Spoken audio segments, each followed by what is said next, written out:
નમસ્કાર. અમદાવાદ નરાધમ પિતાએ નાનકડી 8 વર્ષની દીકરીને આઈસ્ક્રીમ ખવડાવી અને દુષ્કર્મ આચર્યું છે. સમગ્ર ઘટના સામે આવી છે. શહેરમાં પિતા પુત્રીના સંબંધને લાછંત લગાડે તેવો કિસ્સો સામે આવ્યો છે. પૂર્વ વિસ્તારમાં રહેતી 8 વર્ષની બાળકી પર માતાની ગેરહાજરીમાં જ પિતાએ દુષ્કર્મ આચર્યું છે. ઘટના એમ હતી કે થોડા દિવસ પહેલા 8 વર્ષની બાળકી અને તેના પિતા ઘરે એકલા હતા. બાળકીના નાનીએ સારવાર માટે લઈ જવાના હોવાથી તેની માતા પણ ત્યાં ગઈ હતી. ત્યારે પિતાએ તેની બાળકીને આઈસ્ક્રીમ ખવડાવ્યો.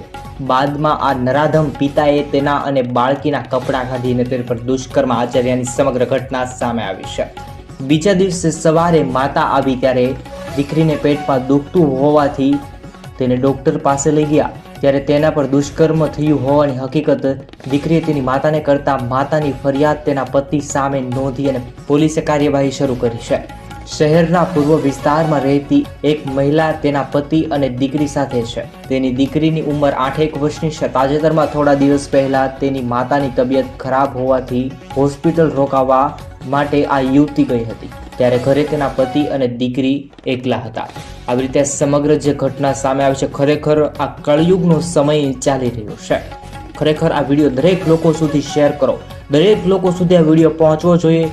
દરેક લોકો સુધી આ સાચી માહિતી પહોંચાડો અને દરેક લોકોને જાગૃત કરો. જય હિન્દ, વંદે માતરમ. આ યુટ્યુબ ચેનલ પર નવા હો તો યુટ્યુબ ચેનલને સબસ્ક્રાઈબ કરો.